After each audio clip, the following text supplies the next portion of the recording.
तो चलो जल्दी से आ जाते डिस्कशन के ऊपर अभी। Section B part 1 exercise 1 part 1 section B B1 B2 yes sir. क्या हो गया उसमें?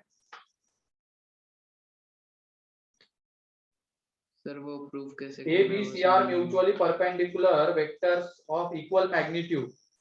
Then prove that A plus B plus C is equally inclined with vectors A vector, B vector and C vector. तो इसका कहने का मतलब ये है यहाँ पे mutually perpendicular means A dot B 0, B dot C and C dot A 0। फिर उसके बाद क्या है A plus B plus C is equally incline, मतलब उनके बीच का एंगल सेम होना चाहिए। इक्वली इंक्लाइन है ना, एंगल सेम होना चाहिए। तो A डॉट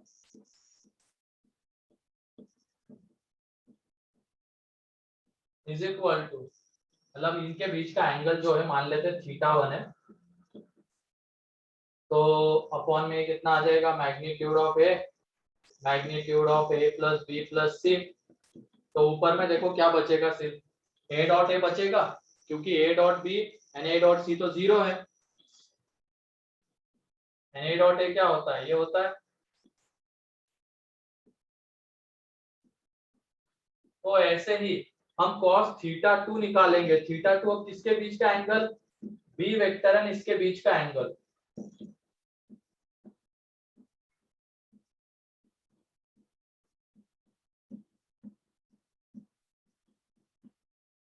ठीक है, अब ये किसके इक्वल आएगा, A dot B B dot C है 0, तो मैग्नीट्यूड ऑफ B का स्क्वायर B डॉट B आ जाएगा। और यहाँ पे हमें क्या बोला गया है, मैग्नीट्यूड ऑफ A गिवन है, magnitude of A magnitude of B and magnitude of C तीनों इक्वल है। तो ये cos θ1 cos θ2 इक्वल आएगा, ऐसे cos θ3 भी इक्वल आएगा। इसका मतलब θ1 θ2 θ3 सेम है। ठीक है, यस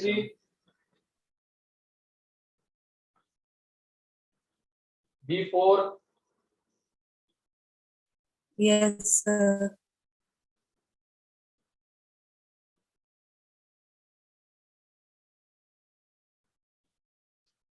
B4 में प्रूव दैट दिस, अब इसका मीनिंग ऑलरेडी बताया जा चुका है।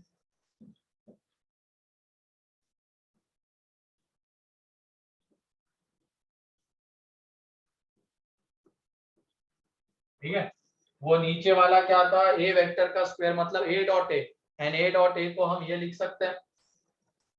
ठीक है, फिर उसके बाद इसका स्क्वायर है, मतलब एक तरीके से इसका डॉट है इसके खुद के वेक्टर के साथ।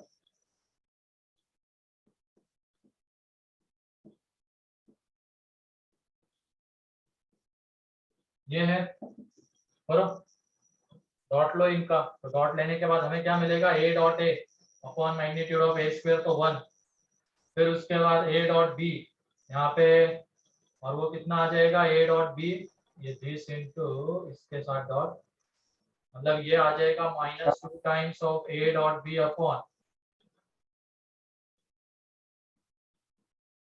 फिर उसके बाद ये इसके साथ हो जाएगा तो अगेन 1, मतलब ये आ रहा है ये सर 1/a² आएगा वहाँ पे। कहाँ पे, अच्छा हाँ हाँ सही है सही है, वो 1/a² आएगा क्योंकि मैग्नीट्यूड A की पावर में 4 हो जाएगा।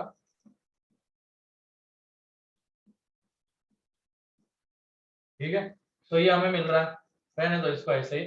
अब ऐसे क्या करो तुम, राइट हैंड साइड वाले को सिंप्लीफाई करो।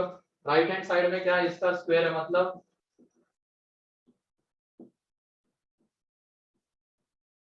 डॉट इसके साथ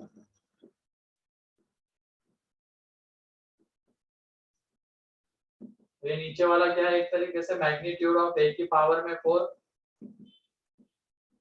एंड ऊपर में A minus B dot A minus B, तो ये कितना आ जाएगा, magnitude of A square plus magnitude of B square minus 2A dot B। ये आ जाएगा, ठीक है। एंड यहाँ पे भी क्या हो जाएगा, एक मिनट, ये ए डॉट इधर स्क्वायर आ रहा है, दिक्कत यहाँ पे आते हुए दिख रही है ना, ये पावर 4 है इधर, नहीं सिर्फ ये है, तो यहाँ पे 2 ही आएगा।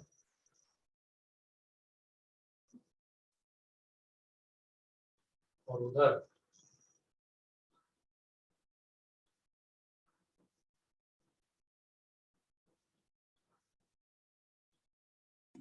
हो गया सर प्रभु। हाँ, यहाँ पे कुछ तो सही है। और तो ए स्क्वायर, सर आंसर आ गया। सर हो गया प्रभु। हाँ सर वो राइट हो वाले गया को भी सर। वो मल्टीप्लाई कर देंगे अंदर तो वो एलएचएस के इक्वल आ जाएगा। हाँ आ रहा है, इधर 1 अपॉन में चाहिए ना, तो है ना सर। मैं सर डिनोमिनेटर सेम कर दीजिए, आ हाँ जाएगा। सर वो आरएचएस में वो अंदर मल्टीप्लाई कर देंगे तो आ जाएगा वो एलएचएस। हाँ हाँ आ जाएगा, सही करो करो, इसको अंदर मल्टीप्लाई करो, आ जाएगा। ये इसके साथ करोगे तो ए स्क्वायर गया 1/b², इसके साथ करोगे तो b² गया 1/a² और वो बचता है, तो LHS is equal to RHS, ठीक है।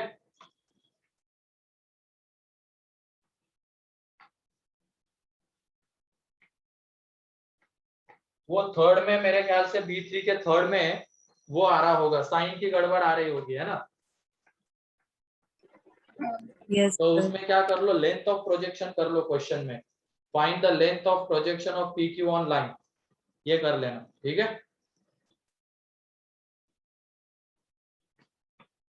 वो साइन बस क्या इंडिकेट करता है, इधर वाले डायरेक्शन में था, उधर वाले डायरेक्शन में था, ये था। फिर उसके बाद B5, B6, second B5, A, B are two unit vectors and theta is angle between them.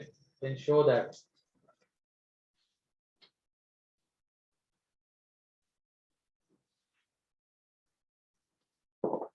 Unit vectors है, magnitude of A square, magnitude of B square,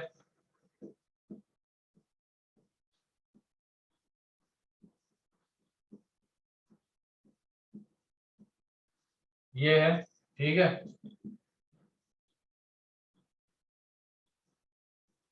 ये आ जाएगा,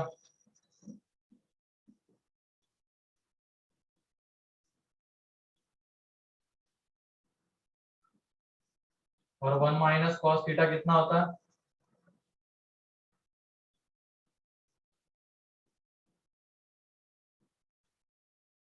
देखो साइन θ/2 किसके इक्वल आता हुआ दिखेगा, एन ऐसे फिर अगले में, ठीक है।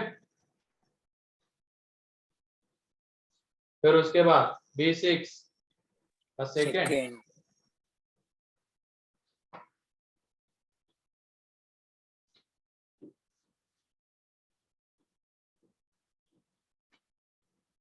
उसमें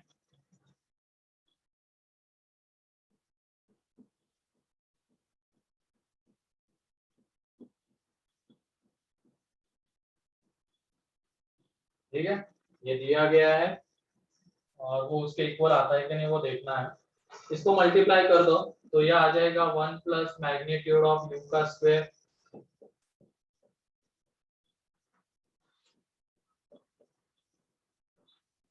ये आ जाएगा मल्टीप्लाई करने के बाद, ठीक है। ये हो गया क्या, LHS। अब RHS की बात करते हैं। RHS में इसको एक्सपांड कर दो, 1 minus u dot v square है, पहले पूरा RHS लिख लेते चलो।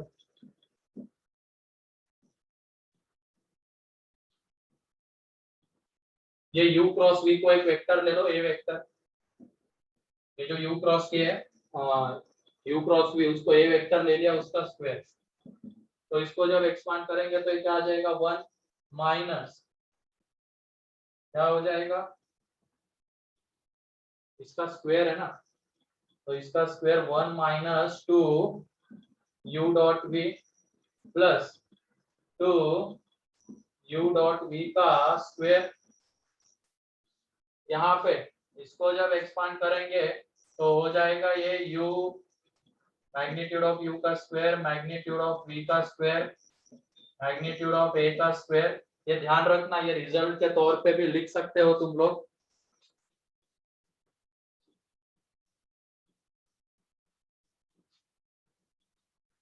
अगर तुम ये चाहते हो ए बी सी, तो ये एक तरीके से रहेगा magnitude of A square of B square 2 times of a dot b b dot c and c dot a। क्या आएगा अंडर रूट के अंदर में ये पूरा magnitude of a square plus magnitude of b square plus magnitude of c square plus 2 times of a dot b dot c c dot a। ये आ जाएगा, सेम वही कर रहा हूं मैं यहाँ पे। इसके मैग्नीट्यूड का स्क्वायर है तो magnitude of a square plus b square plus a square plus 2 times of u dot b 2 times of b dot a and 2 times of u dot a। ठीक है, ये आ जाएगा। अब उसके बाद यहाँ पे देखो ये 2u डॉट v गया। एक और चीज देखना, ये जो a वेक्टर है, a वेक्टर हमने किसकी जगह पे लिया है? a वेक्टर लिया है हमने u क्रॉस v की जगह पे।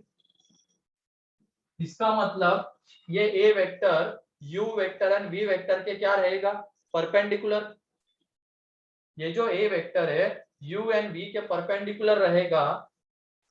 ठीक है, तो ये बताओ उसका डॉट अगर हम u के साथ लेंगे या उसका डॉट हम v के साथ लेंगे तो क्या आएगा? 0 जीरो। ये जो a वेक्टर है u vector and v vector के परपेंडिकुलर, उसके प्लेन के परपेंडिकुलर मतलब उनके भी परपेंडिकुलर। तो ये डॉट एंड ये डॉट यहाँ पे क्या आने वाला है? 0 आने वाला है। और हमें क्या मिलने वाला है? 1 प्लस क्या आ जाएगा?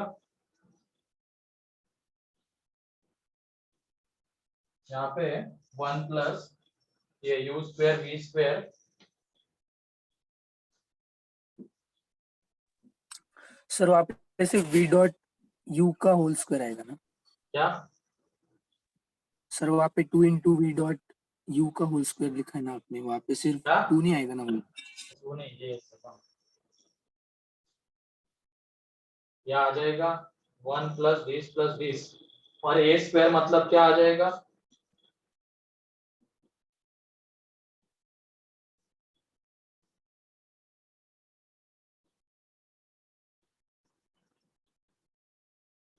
ठीक है, और ये देखो पहला वाला रिजल्ट, पहला जो प्रूव करना है उसमें देखो u डॉट v का square plus u cross v का स्क्वायर किसके इक्वल गिवन है? दोनों का सम।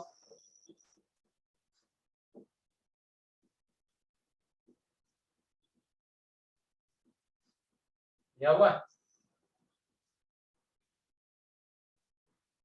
क्लियर? फिर उसके बाद B7 so B7 का फर्स्ट इसका B7 का फर्स्ट क्या चाहिए उसमें? ऐसे क्वेश्चन मत पूछा करो रे। पैरेललोग्राम है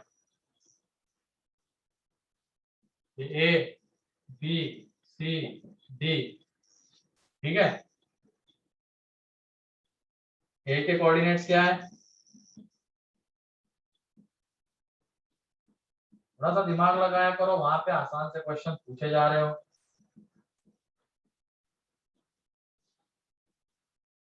ये आ रहा है। उसके बाद ये बताओ डायगोनल्स क्या करते हैं इनके आपस में? बाइसेक्ट करते हैं एक दूसरे को। तो क्या मिड पॉइंट वाले से XYZ नहीं मिल जाएगा? हाँ sir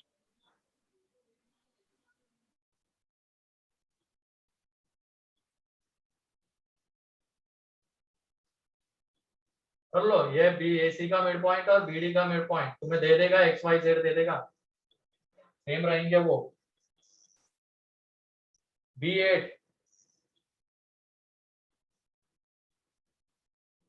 B9, doubt.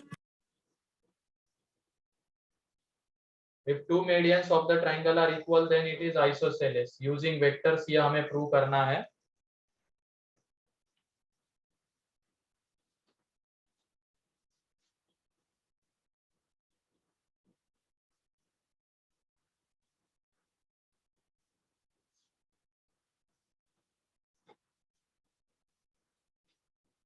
If two medians of triangle are equal then it is isosceles।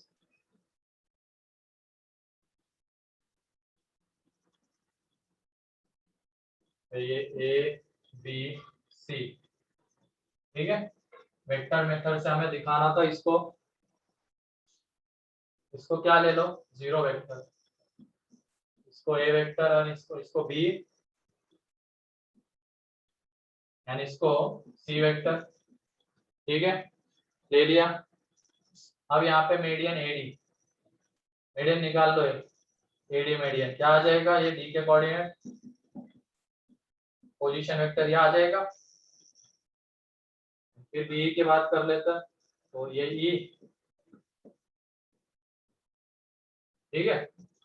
अब यहाँ पे क्या बोला गया है, ये लेंथ सेम है, कौन सी, एडी एंड बी, ठीक है। तो ये देख लो लेंथ सेम है, तो पहले बी सी बी वेक्टर निकाल लेते हैं, उसका मैग्नीट्यूड, मतलब C vector by 2 minus B is equal to,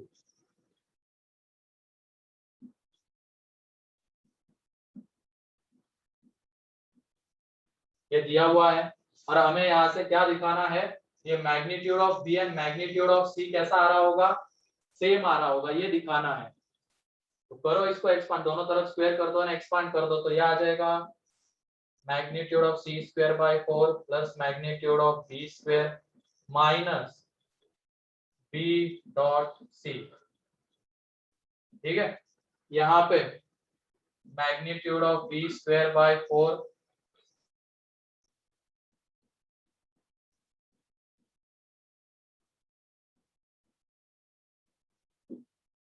तो ये तो कैंसल आउट, ठीक है।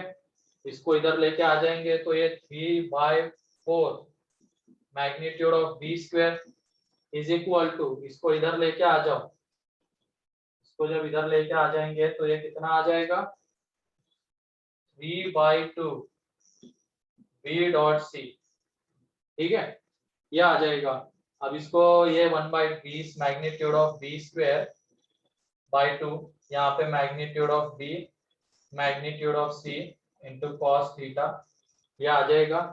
तो यहाँ से cos theta is equal to कितना मिल रहा है, और तो कुछ नहीं है ना दिया हुआ, if two medians of triangle are equal then it is isosceles, तो cos theta is equal to हमें मिल रहा है मैग्नीट्यूड ऑफ बी,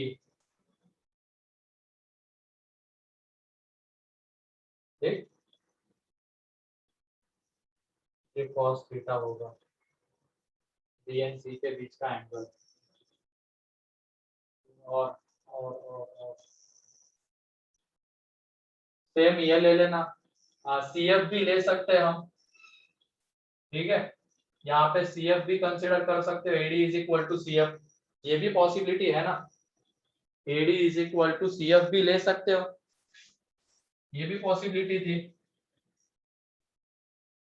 ये तो क्या करके आया, AD is equal to B, तो ये आ रहा है।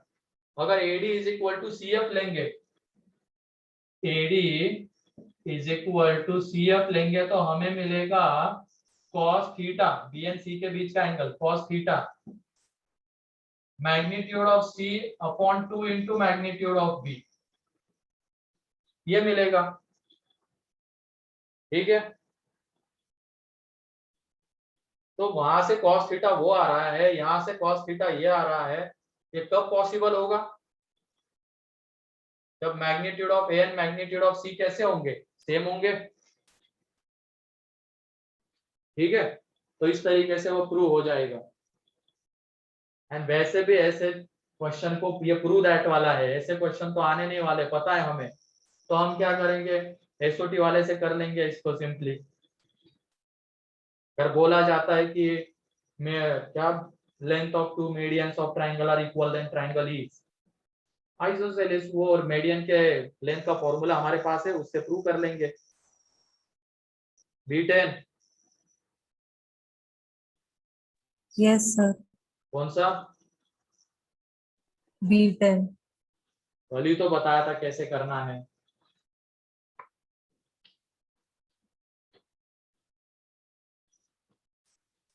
B10 में उस direction cosines are given by, तो ये L plus M plus N 0, L square M square is equal to N square, ठीक है। और हमारे पास एक और है L square plus M square plus N square, तो इनको साइमल्टेनियसली सॉल्व करना है, ठीक है।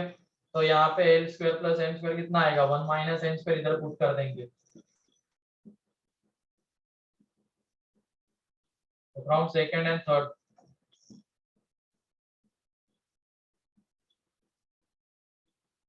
तो L square plus M square की जगह पे तो N square is equal to 1/2, यह आ जाएगा, ठीक है। तो अगर हम n की जगह पे 1/√2 ले रहे हैं,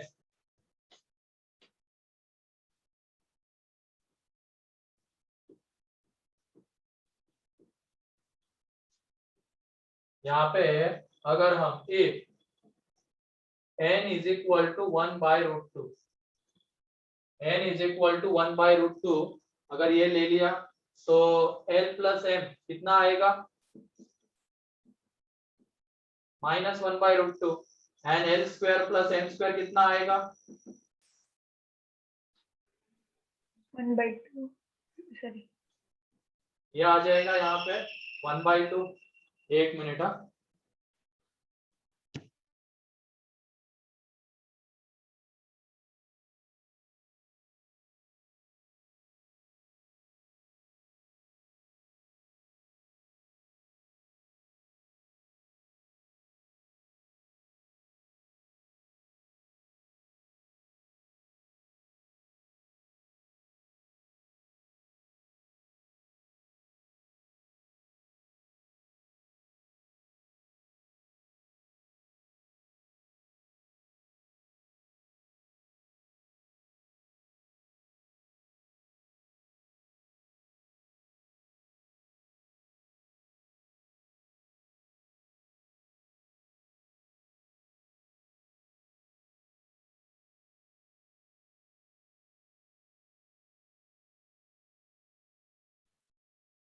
आवाज आ रही ना?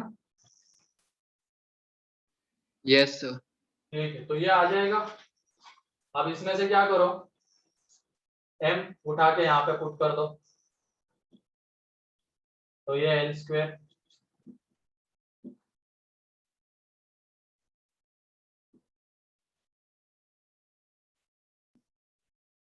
क्या आ जाएगा, तो हमें L की वैल्यूज मिल जाएगी, मिलेगी,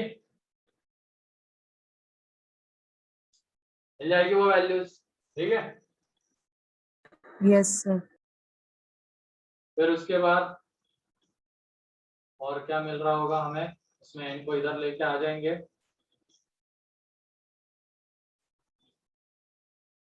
और एक और चीज यहाँ पे ध्यान से देख लोगे अगर तुम, ये सब मत करो, ये लेंदी है थोड़ा, इसमें n इज इक्वल टू 1/√2 है, एक काम करते हैं, इसमें n को इधर लेके आ जाते हैं, L plus M is equal to minus N, square कर दो दोनों तरफ,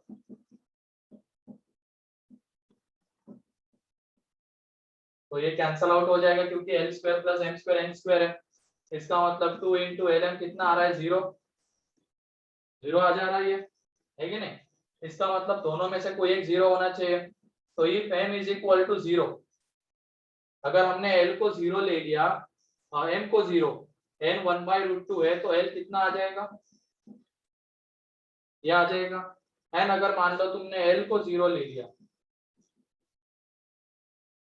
तो ये आ जाएंगे। तो इसमें दो सेट आते हैं डायरेक्शन कोसाइंस के, कौन से, एक तो -1/√2, 0, 1/√2, या तो कौन सा आ जाएगा 0, -1/√2, 1/√2। ठीक है, उसके बाद अगर मान लो हम n की जगह पे -1/√2 ले रहे, l इंटू n 0 आने वाला है, इससे भी आएगा। अब n इज इक्वल टू -1/√2 है, इसमें अगर हम n की जगह पे 0 ले लेते हैं तो m is equal to 1/√2, and m की जगह पे 0 ले लेते हैं तो l इज इक्वल टू 1/√2। ठीक है, ये आ जाएगा। तो यहाँ से कौन से मिलेंगे, 1/√2, 0, -1/√2 एंड 0, 1/√2, -1/√2। अब यहाँ पे बताओ क्या ये दोनों एक ही लाइन के डायरेक्शन कोसाइंस है क्या? Yes sir. सोच समझ के बताओ, क्या ये दोनों एक ही हाँ, लाइन के sir. डायरेक्शन कोसाइंस है क्या? Yes, sir. है, Yes, sir. क्योंकि एक लाइन के अलोंग एक लाइन के दो डायरेक्शन कोसाइंस होते हैं ना, दो डायरेक्शन होती है, इसलिए ऊपर की तरफ जाने पे अगर वो प्लस आ रहा होगा तो नीचे की तरफ जाने पे माइनस। तो सेम बस यहाँ पे माइनस का, मान लो ये ऊपर की तरफ जाते हुए तो ये नीचे की तरफ जाते हुए, तो एक ही लाइन के डायरेक्शन कोसाइंस है। और ये भी देखो, क्या एक ही लाइन के डायरेक्शन कोसाइंस है क्या? हाँ सर। तो Yes, लाइन के sir. अलोंग हमें वेक्टर मिल ही रहे हैं। तो ये देखो, एक लाइन के अलोंग यू वेक्टर क्या मिल जाएगा,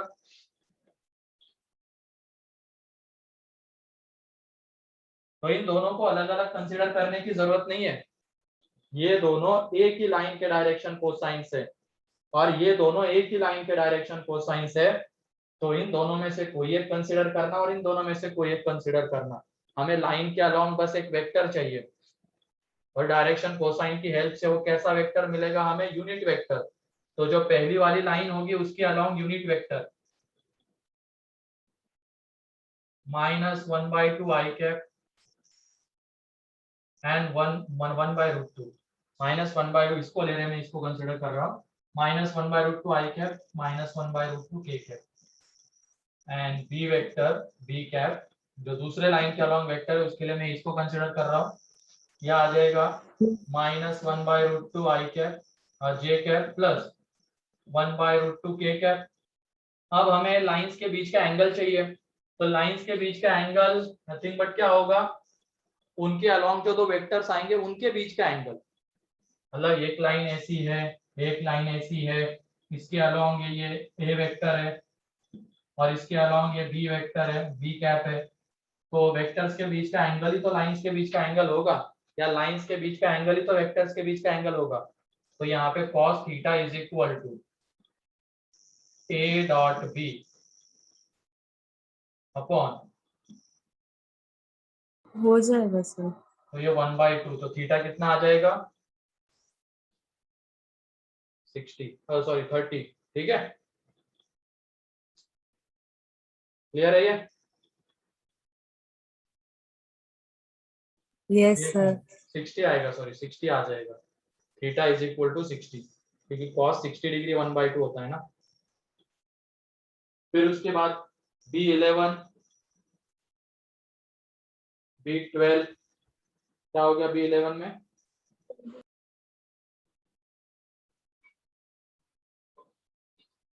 वो A cross B plus B cross C plus C cross A 0 आ रहा है।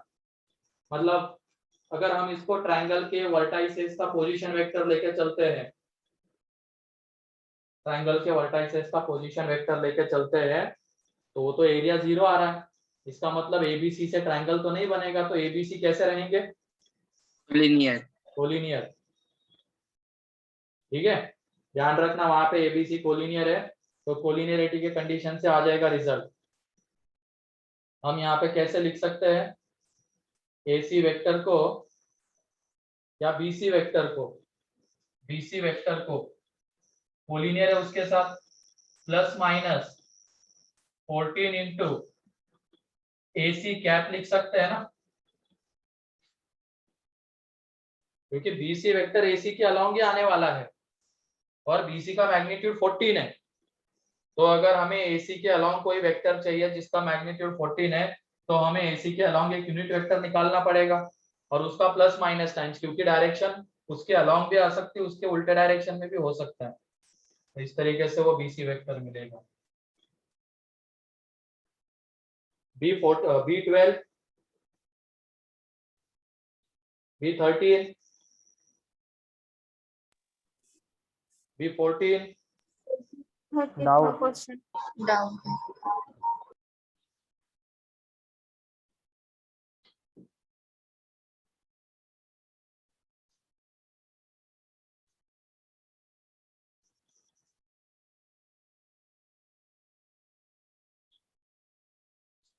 सर B13 में क्वेश्चन ही याद है। क्या? सर उन्होंने क्वेश्चन कंप्लीट नहीं किया है अभी तक। Show that perpendicular distance of point C from line joining A and B is, अच्छा वो मेरे इसमें भी उतना ही देखता हूँ इसको मैं, ठीक है। PQ are the midpoints of non-parallel sides of sides BC and AD of trapezium ABCD.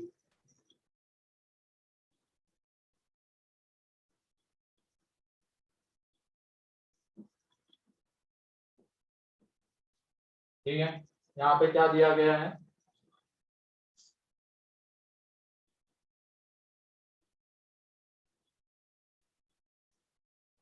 तो ट्राइंगल APD,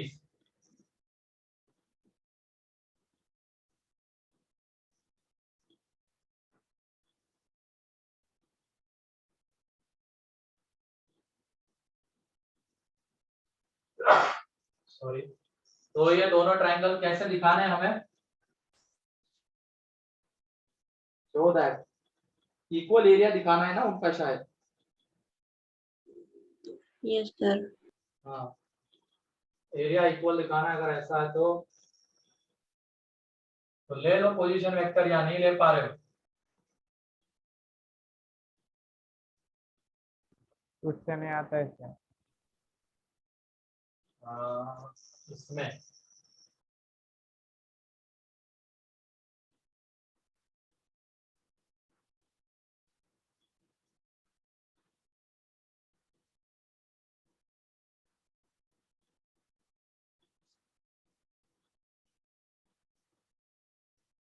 कोलिनियरिटी की कंडीशन यूज करें, एरिया चाहिए ना हमें, बस एरिया चाहिए। तो ये CQ vector and QB vector आ जाए तो इसमें इसको ले लेते, चलो ओरिजिन ले लिया, ठीक है, ओरिजिन ले लिया।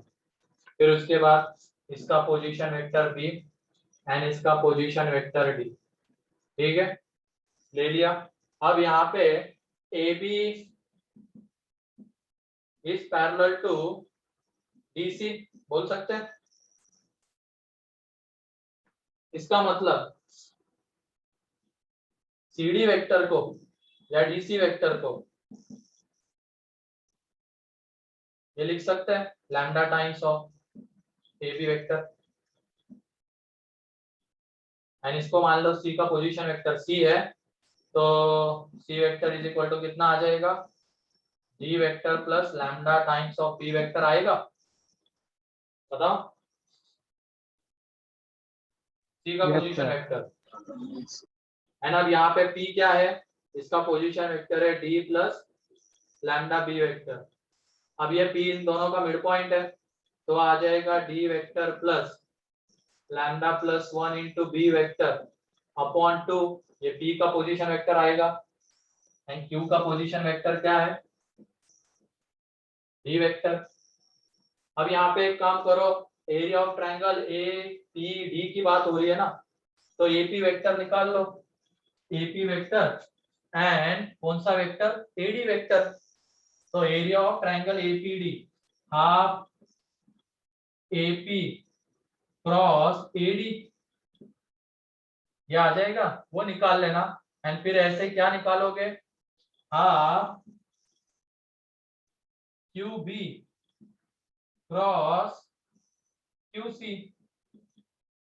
ये दोनों इक्वल आ जाएंगे क्योंकि सबके पोजीशन वेक्टर्स देखो B एंड D के टर्म्स में निकल गए। अब तो ये निकालो, ये निकालो, तुम्हें दिख जाएगा कि ये जो क्रॉस प्रोडक्ट आ रहा है वो इक्वल आ जाएगा, ठीक है। अब क्लियर कर लोगे क्या ये? अब हाँ, sir. तो ये हो गया फिर उसके बाद पार्ट टू में कम थे। पार्ट टू में first, second, third, doubt. Doubt. Option देख के हिंट ले सकते थे तुम लोग। मतलब एक तरीके से यहाँ पे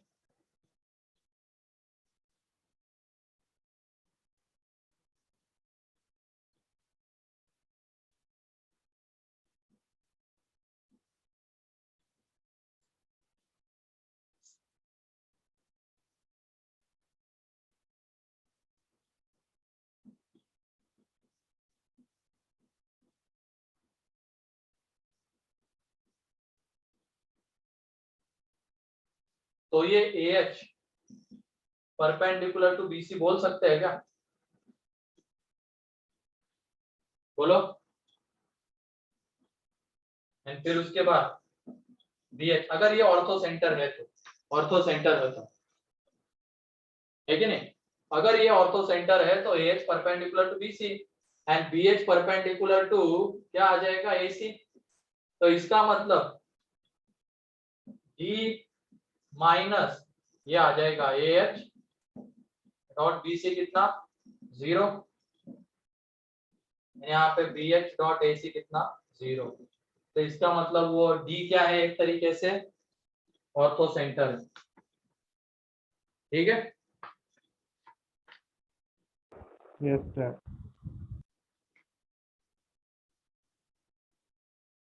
fourth,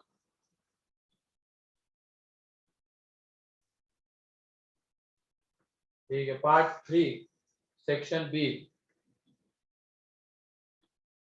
B1, B2, B3, doubt. Doubt.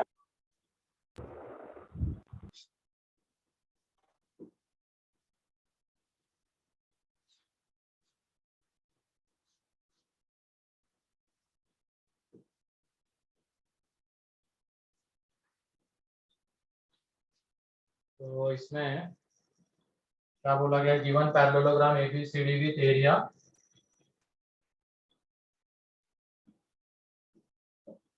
well, a straight line is drawn through the midpoint M of BC in the vertex A.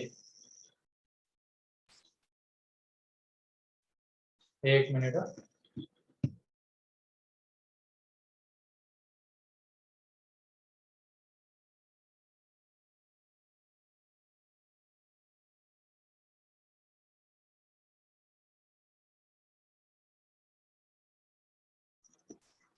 तो ये बोला गया है कि straight line is drawn through the midpoint M of BC and the vertex A which cuts the diagonal BD at point O.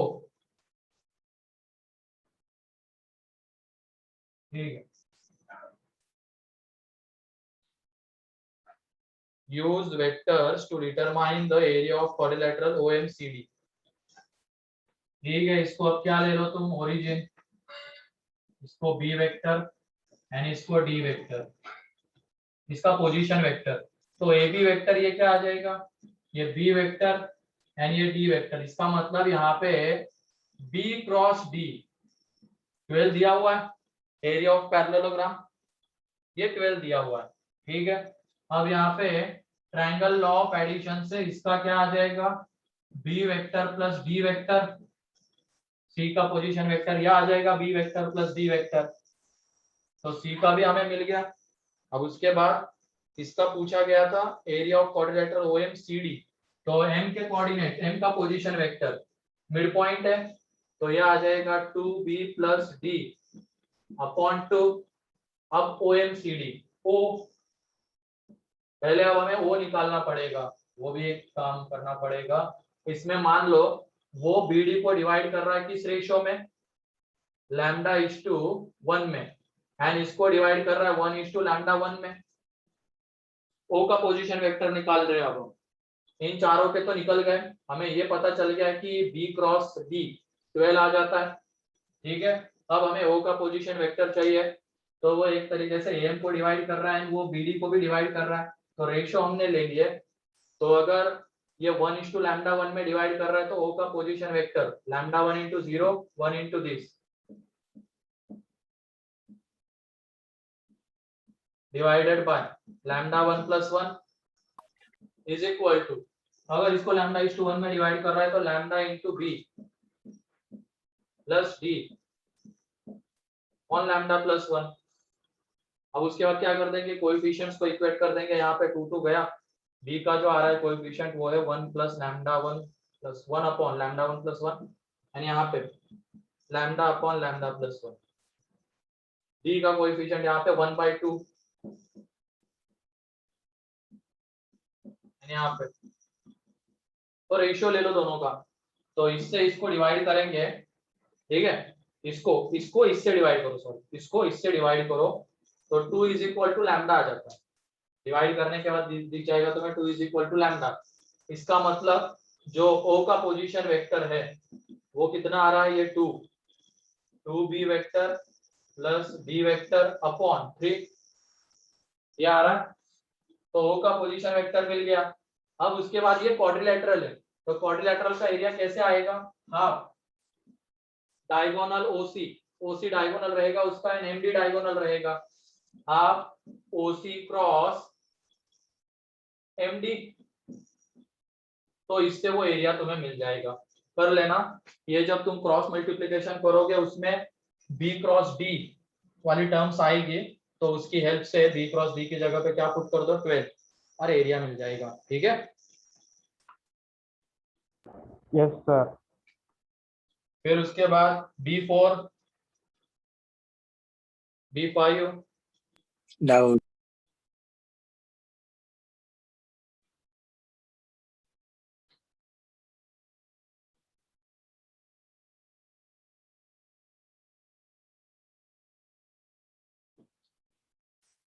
B5 में बोला गया है A क्रॉस B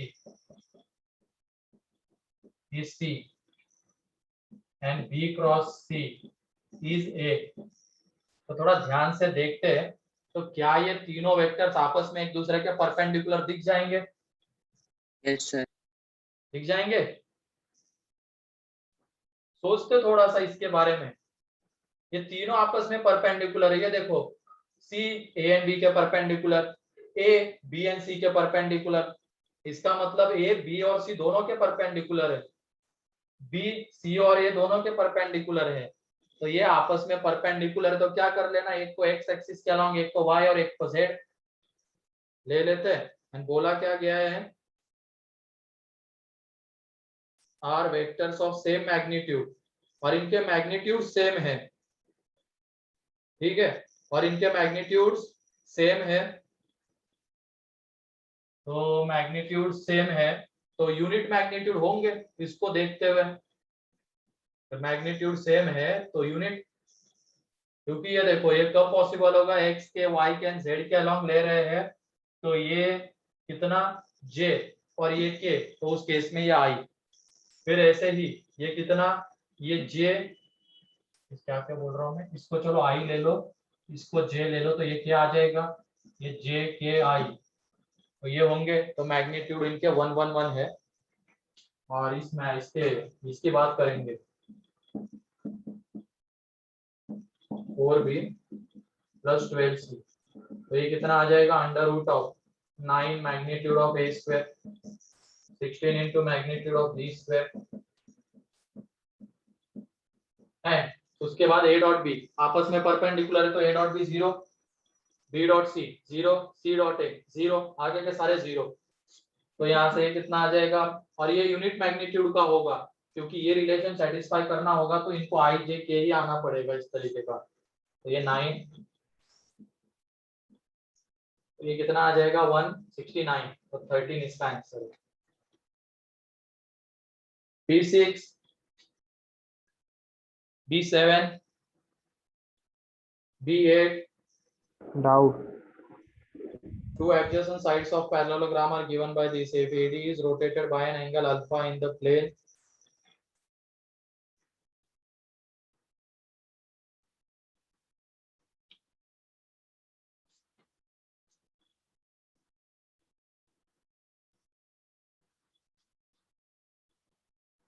यहाँ पे अभी पैरेललोग्राम है ए बी सी डी, ठीक है। ए बी गिवन है, ए डी गिवन है।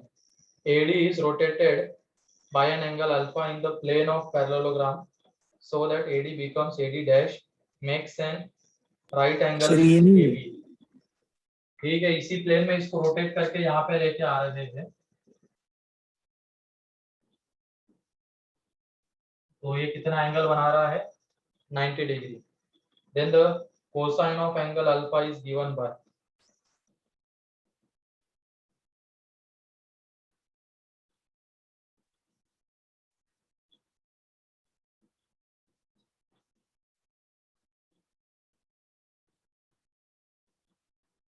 इसी प्लेन में घुमा के इधर लेके आ गए, ये 90 डिग्री, ये अल्फा,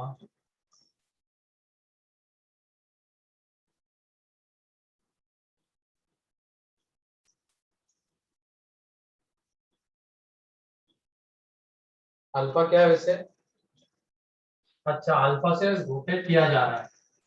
अब इतना फर्जी सवाल पूछ लिया तुमने भी, क्या ये ए बी और एडी के बीच का एंगल नहीं मिल जाएगा?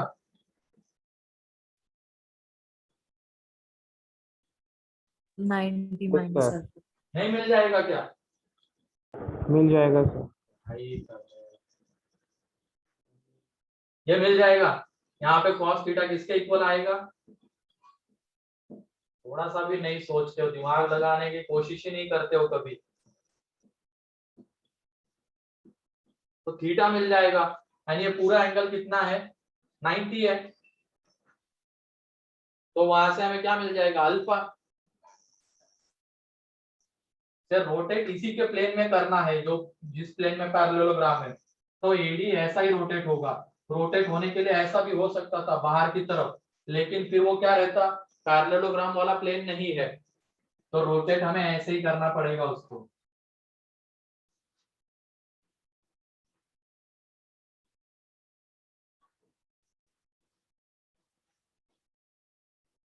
अच्छा B7 भी डाउट है। In triangle ABC if the median through A is equally inclined to positive axis, तो equally incline to positive axis है, तो उसके डायरेक्शन कोसाइंस क्या आएंगे? क्या आएंगे डायरेक्शन कोसाइंस? 1/√3। तो कर दो ना इक्वेट, 1/√3 1/√3 आएंगे तो कर दो उसके साथ इक्वेट।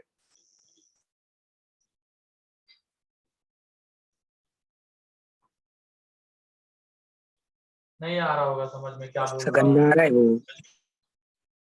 आ रहा है, गधे हो ना, कुछ नहीं आ रहा है।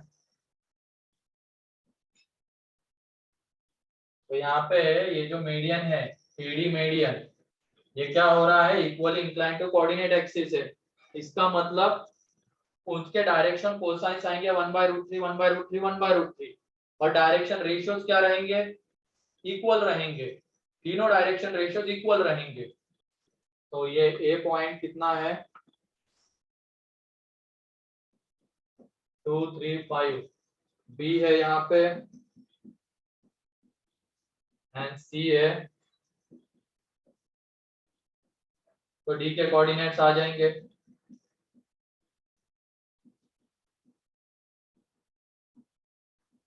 ठीक है, ये आ जाएंगे। अब एडी, एडी वेक्टर के जब डायरेक्शन रेशियोज निकालोगे,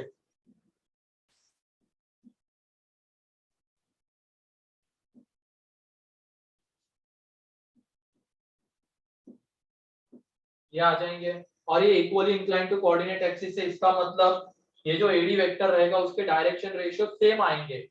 डायरेक्शन कोसाइन से नहीं भी जाओगे तो भी आ ही जाएगा आंसर, ये सेम आ जाएंगे यहाँ पे डायरेक्शन रेशियो आई जे के कोएफिशिएंट। तो यहाँ से वो लैम्डा मिल जाएगा, देख लो ये लैम्डा -1/2, तो ये लैम्डा -1/2 इज इक्वल टू, ये कितना आ जाएगा 5/2, तो 2 गया तो लैम्डा इज इक्वल टू 6, यहाँ से म्यू आ जाएगा। ठीक है 9 10। तो हो गया सेक्शन बी। और कोई डाउट रह गया इसमें? और थोड़ा सा दिमाग लगाया करो तुम लोग, ज्योमेट्री वगैरह को भी बारे में सोचा करो, हर एक पॉइंट को अच्छे से पढ़ा करो, वो बन जाएंगे क्वेश्चंस, आसान क्वेश्चंस होते हैं इसके।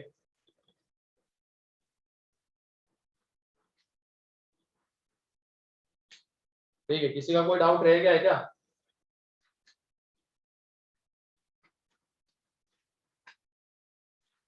अब एक्सरसाइज 2 में से भी कुछ होमवर्क दिया जा सकता है क्या? ठीक है, तो पहले 6 क्वेश्चंस कर सकते हो तुम लोग, 6 क्या 7, पहले 7 questions. Exercise 2 part 1, exercise 2 part 1 first 7 questions.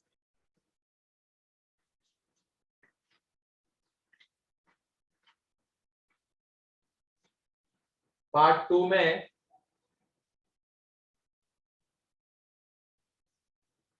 Part 2 में पार्ट 2 में भी फर्स्ट 6,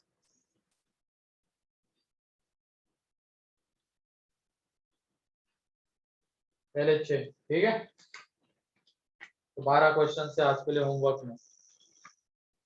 तो आगे बढ़ते हैं हम लोग। क्रॉस प्रोडक्ट देख रहे थे, क्रॉस प्रोडक्ट में क्या क्या देख लिया था? लास्ट क्वेश्चन क्या था?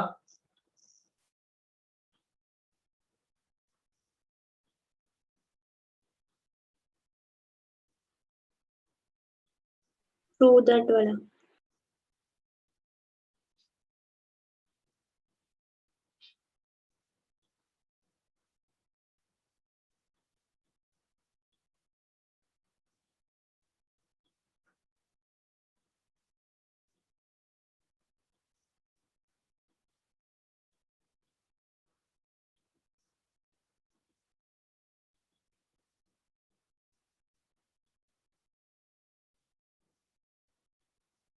तो लिखो, एक लास्ट क्वेश्चन लिखो इसके ऊपर।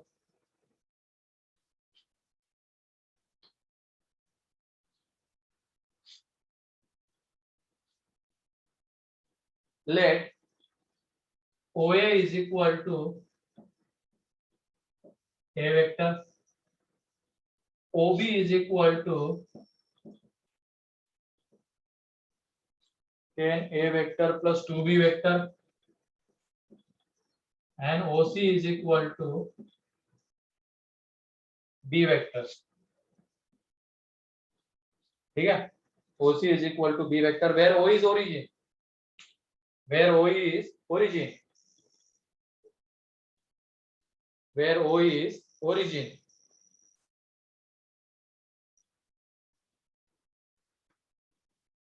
let P denotes the area of P denotes the area of quadrilateral OACB. Sorry, P denotes the area of quadrilateral OABC. Area of quadrilateral OABC. P denotes the area of quadrilateral OABC, and Q denotes the area of parallelogram. Q denotes the area of parallelogram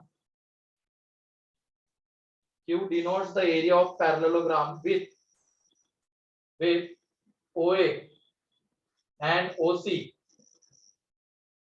With OA and OC as adjacent sides. With OA and OC as adjacent sides.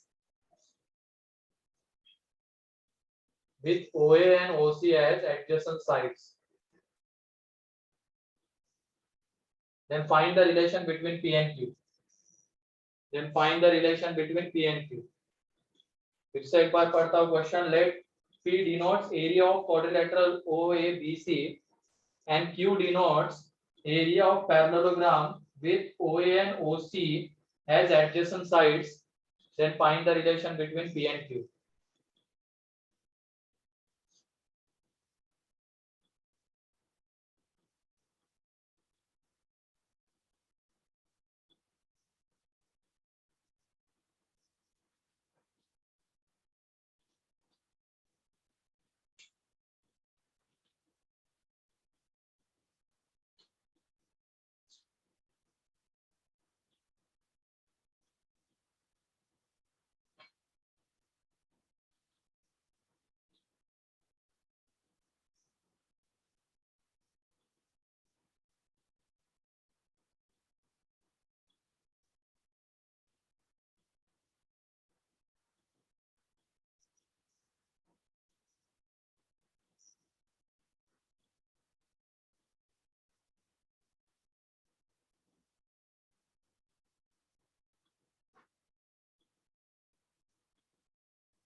क्या आ रहा है relation?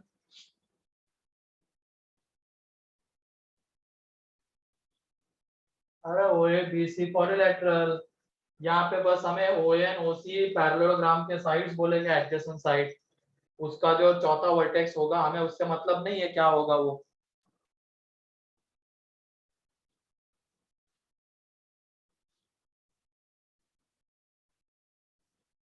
हाँ सही है अमोघ। और किसी का आ रहा है?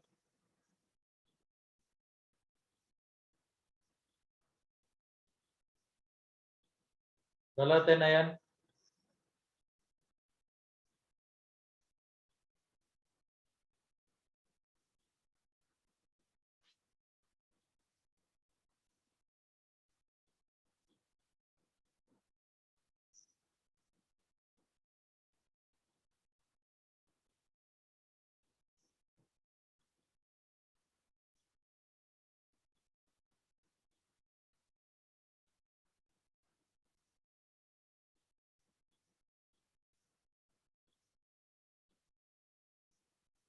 गलत है।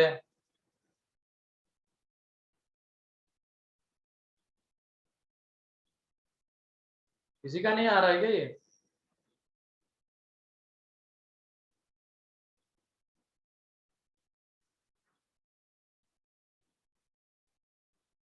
अरे रिवाइज कर लिया करो यार, फॉर्मूले याद नहीं होंगे तो क्या ही होगा।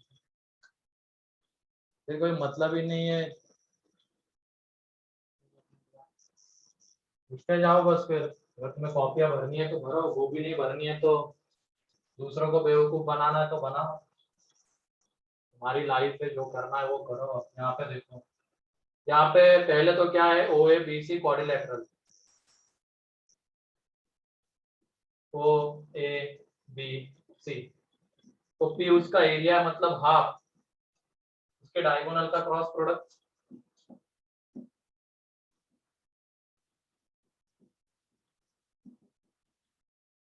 हाफ,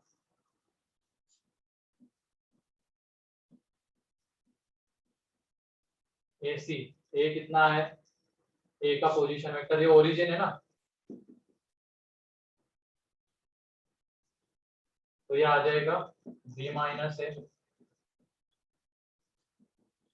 तो हाफ, पहले 10 ए क्रॉस बी, ठीक है, फिर उसके बाद 10 ए क्रॉस माइनस ए,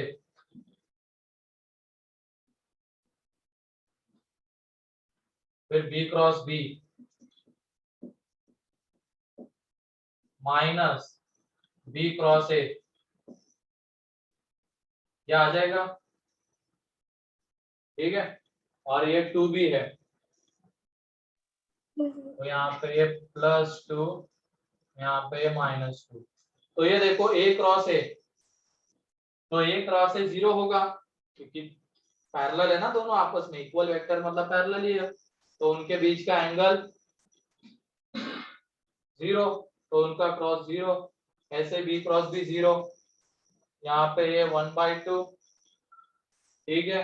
अब ये a क्रॉस बी और ये b क्रॉस ए डायरेक्टली तो ऐड नहीं कर सकते, तो इसको पहले a क्रॉस बी बनाना पड़ेगा, तो इसका अगर ऑर्डर चेंज करते हैं तो माइनस जनरेट हो जाएगा, ये वाला माइनस और वो माइनस प्लस, तो यहाँ से ये 6 a क्रॉस बी, ठीक है, ये आ जाएगा P, एंड Q क्या रहेगा, सिंपली Q जो रहेगा वो O A cross O C. a cross b, तो रिलेशन जब देखने जाओगे तो P इज इक्वल टू कितना आ रहा है, 11, ठीक है,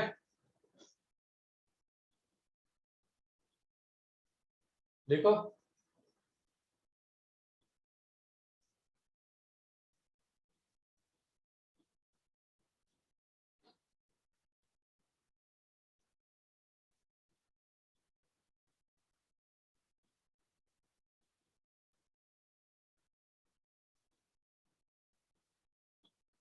डालो, नई हेडिंग डालो, स्केलर ट्रिपल प्रोडक्ट।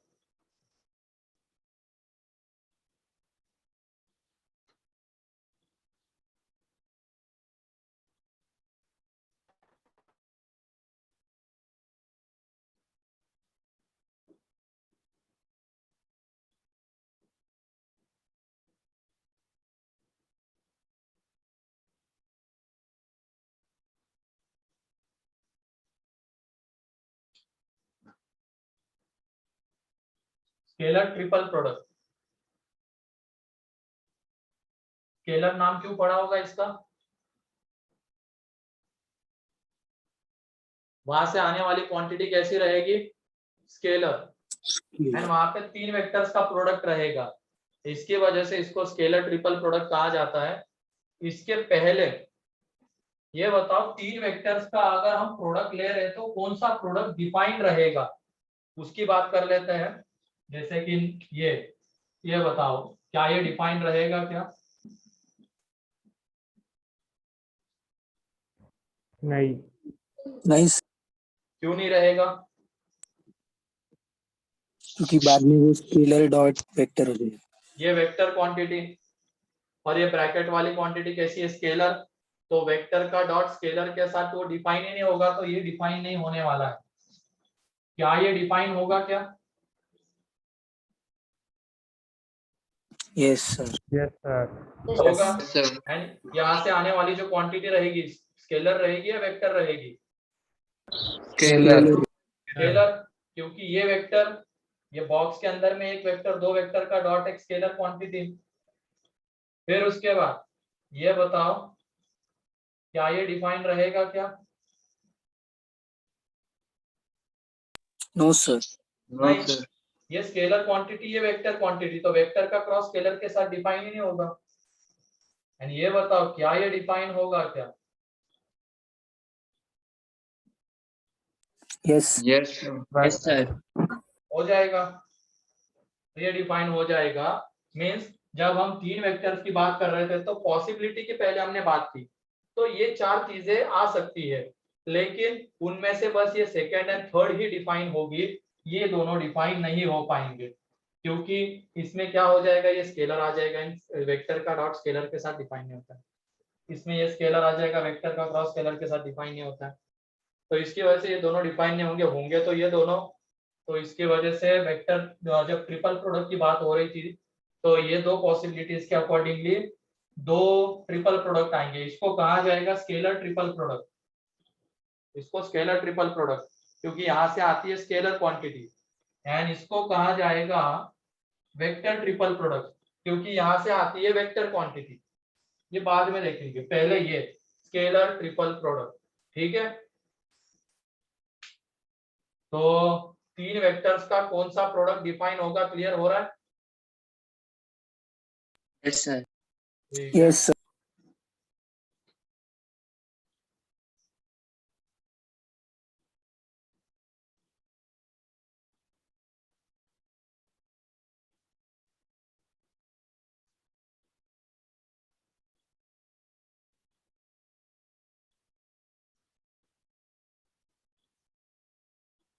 हो गया, तो स्केलर ट्रिपल प्रोडक्ट के बारे में लिखो यहाँ पे।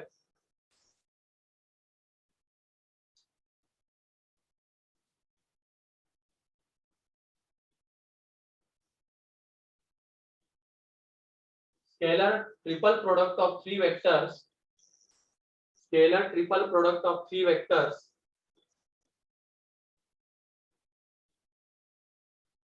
A, B, C is given by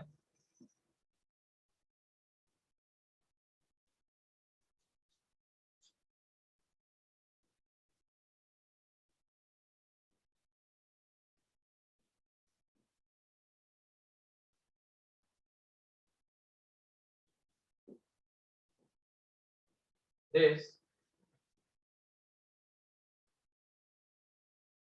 scalar triple product of 3 vectors A, B, C, अगर ये ऐसा है is given by this, where तुम ही लोग बताओ कि ये जो साइन के अंदर में जो थीटा आ रहा है वो किसके बीच का एंगल रहेगा? B and C. B and C के बीच का एंगल रहेगा, where थीटा इज, क्योंकि साइन कहाँ पे आता है, क्रॉस में ही आता है, क्रॉस प्रोडक्ट में ही साइन आता है, तो जो थीटा एंगल रहेगा बी एंड सी के बीच का एंगल रहेगा, where theta is angle between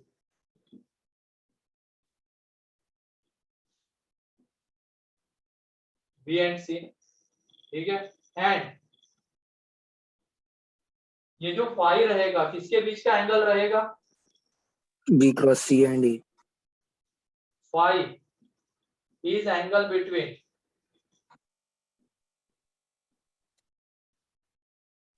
B cross C and A रहेगा ना, क्योंकि इन्हीं दोनों दोनों Yes. वेक्टर्स का तो डॉट आ रहा है।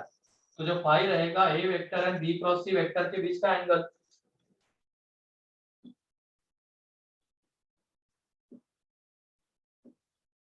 ठीक है, तो यहाँ पे जो थीटा है वो है angle between B and C, and ये जो फाई है it is angle between A and B cross सी।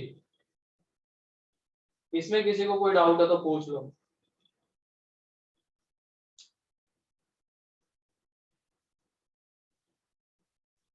क्योंकि जब ये पहले क्रॉस प्रोडक्ट सिंप्लीफाई होगा तो यहाँ से क्या मिलने वाला है?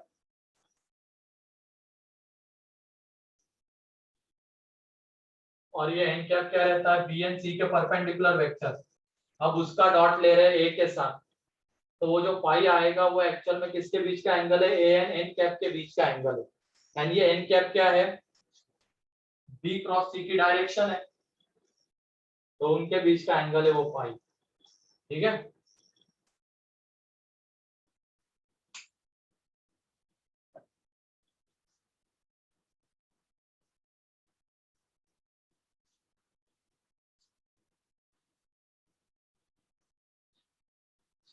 तो ये है scalar triple product.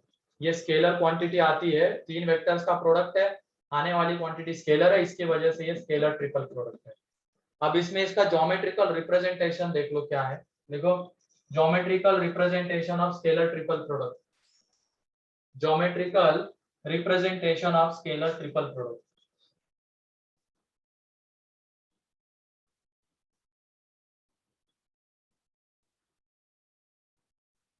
Geometrical representation of scalar triple product.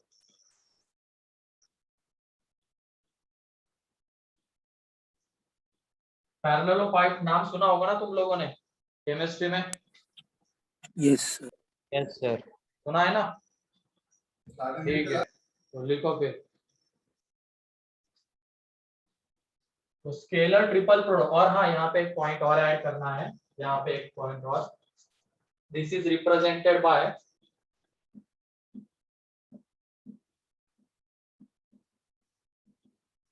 is represented by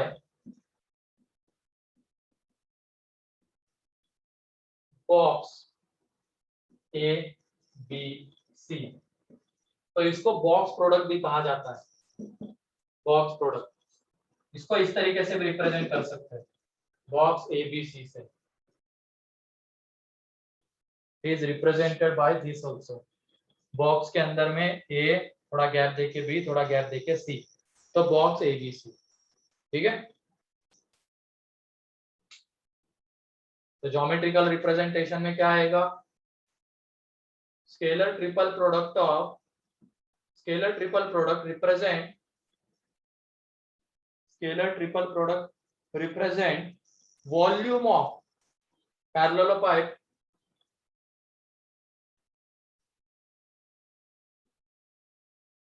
scalar triple product represent volume of parallelopipe।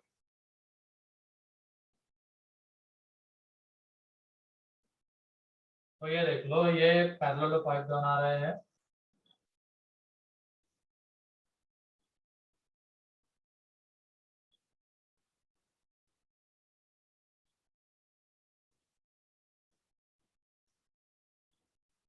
ठीक है, तो ये ए वेक्टर, ये बी वेक्टर एंड ये सी वेक्टर, तो ये तीनों वेक्टर एक ही पॉइंट से जनरेट हो रहे हैं, तो इसकी वजह से इनको यहाँ पे एक नाम आता है को टर्मिनस वेक्टर्स। तो ये जो तीन वेक्टर्स है को टर्मिनस होने चाहिए, तो इनका जो स्केलर ट्रिपल प्रोडक्ट आएगा वो इस पैरेललोपाइप का क्या होगा? वॉल्यूम होगा। ठीक है, ज्योमेट्रिकली अब क्या रिप्रेजेंट करता है? Volume of parallelepiped whose co-terminus vectors are a vector, b vector and c vector। ठीक है, क्या को टर्मिनस एजेस आर दिस। तो लिख लेना यहाँ पे, पूरा कंप्लीट कर लेते उस स्टेटमेंट को। Scalar triple product represent volume of parallelepiped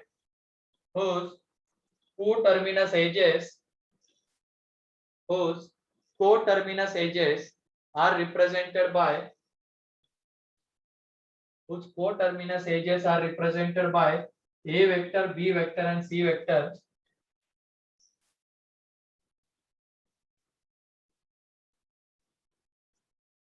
Whose coterminous edges are represented by a vector, b vector and c vector. ठीक है, दैट इज वॉल्यूम जो होगा इसका क्या रहेगा,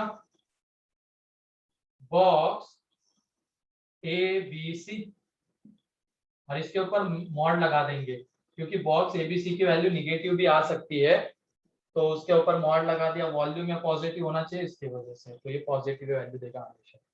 तो ज्योमेट्रिकली स्केलर ट्रिपल प्रोडक्ट क्या रिप्रेजेंट करता है, volume of parallelepiped whose coterminous edges are given by vectors a b c। वो फिर वॉल्यूम किसके इक्वल होगा, इसके इक्वल होगा। ठीक है,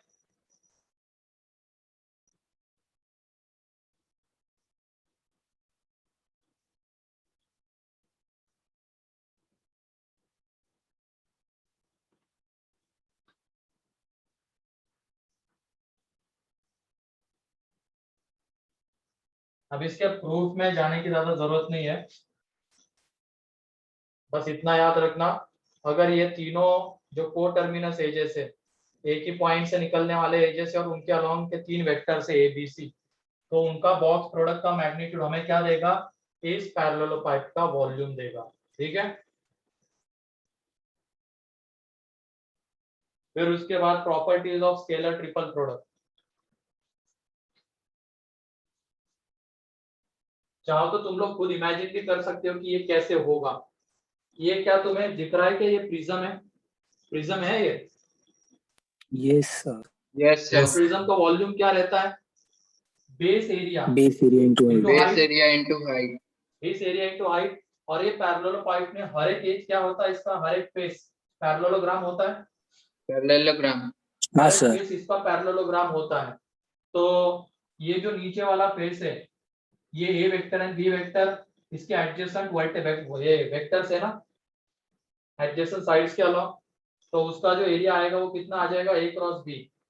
फिर ऐसे ए क्रॉस बी क्या रिप्रेजेंट करेगा, इस प्लेन के परपेंडिकुलर एक वेक्टर, फिर हमें हाइट चाहिए होगी, तो वो एक तरीके से सी का उसके ऊपर प्रोजेक्शन वगैरह बहुत उससे आ जाता है। ठीक,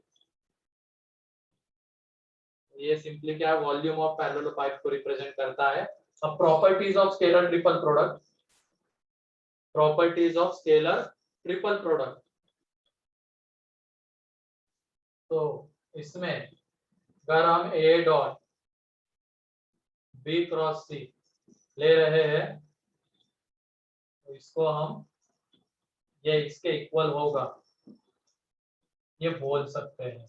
मतलब इस डॉट की एंड इस क्रॉस की पोजीशन आपस में चेंज करने पे कोई फर्क नहीं पड़ेगा, यहाँ पे हमें सेम ही चीज मिलेगी।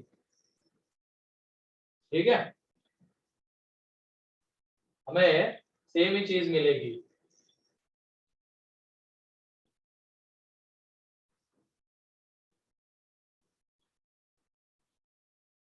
फिर उसके बाद इसी से बताओ क्या,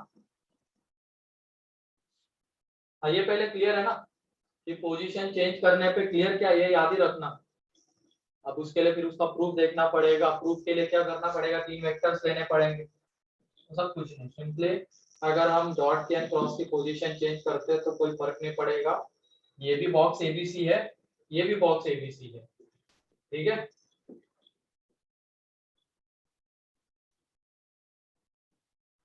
ये भी बॉक्स एबीसी, ये भी बॉक्स एबीसी, तो डॉट एंड क्रॉस की पोजीशन चेंज हो सकती है। फिर उसके बाद A dot B cross C को हम B cross C dot A लिख सकते हैं, बोलो। Yes, sir. लिख सकते हैं। तो इसका मतलब यहाँ पे box A B C, box A B C में हमेशा क्या, जो वेक्टर स्केलर ट्रिपल प्रोडक्ट होगा, पहला आने वाला वेक्टर ए, फिर दूसरा, तीसरा, तो क्या वो इसके इक्वल होगा? बोलो।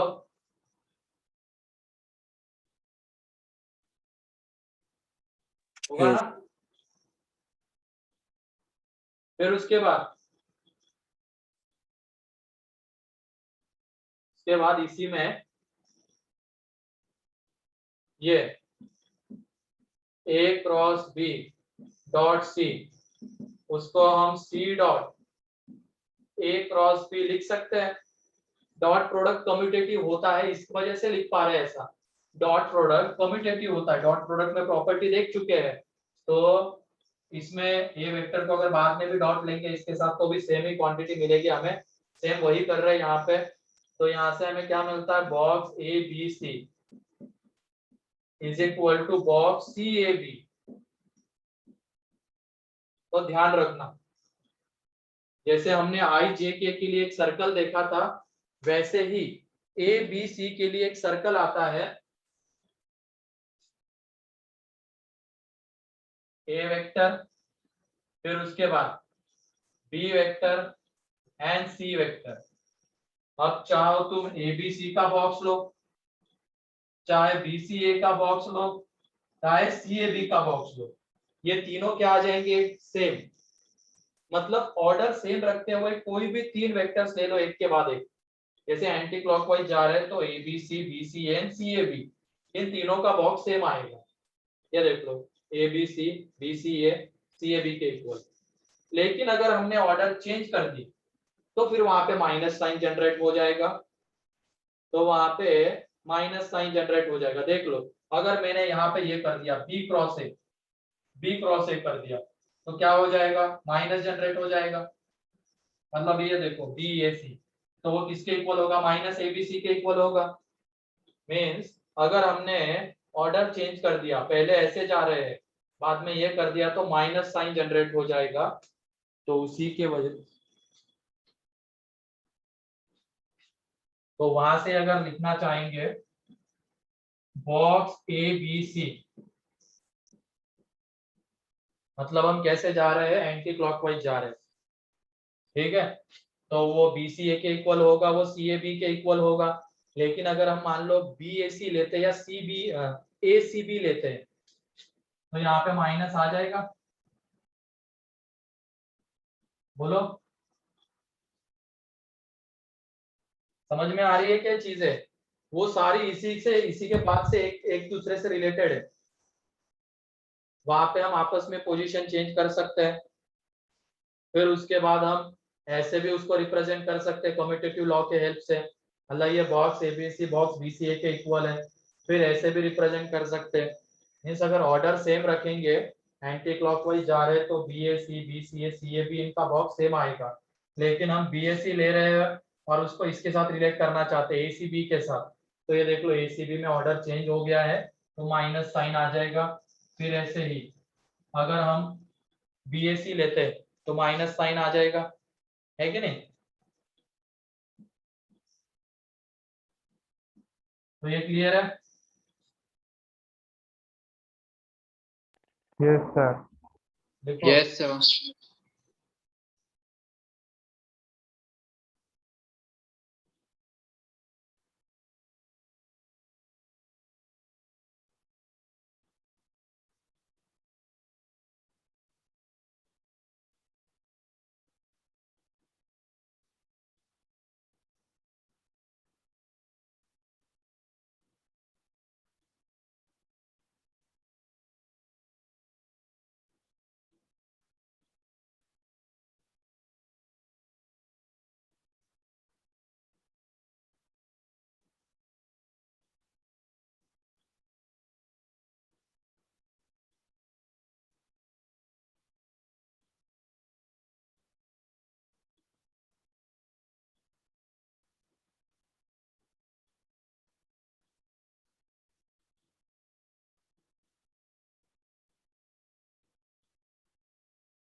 लिख लो जल्दी। Done sir. फिर उसके बाद अगर हमें ए वेक्टर गिवन है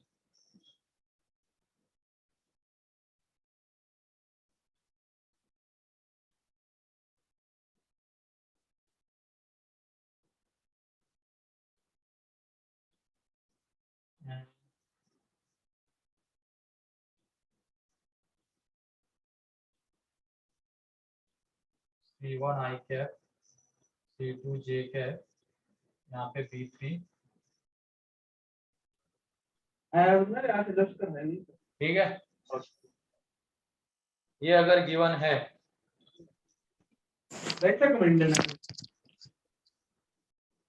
तो जो बॉक्स ABC है तो उसके लिए भी हमारे पास एक रिजल्ट है। अब हम वहां पे पहले AB का क्रॉस देन C के डॉट ये नहीं लेते बैठेंगे। अब हमारे पास इसके लिए रिजल्ट है, वो एक डिटर्मिनेंट के इक्वल आता है। किसके? पहले A1 A2 A3, B1 B2 B3 and C1 C2 C3 इस डिटर्मिनेंट के वैल्यू के इक्वल आएगा, ठीक है।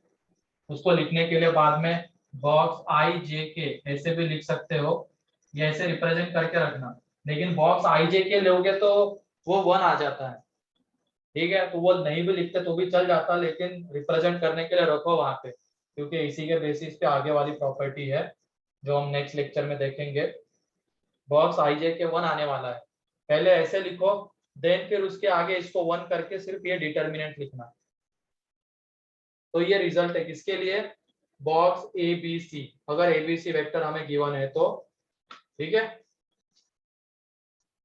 तो ये स्केलर ट्रिपल प्रोडक्ट्स की कुछ प्रॉपर्टीज है, एक दो प्रॉपर्टीज और बाकी है, उसको नेक्स्ट लेक्चर में देख लेंगे।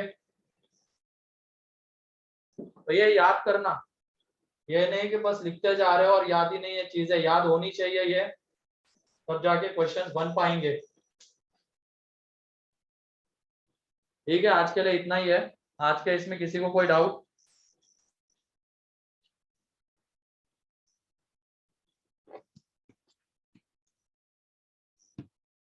ठीक है।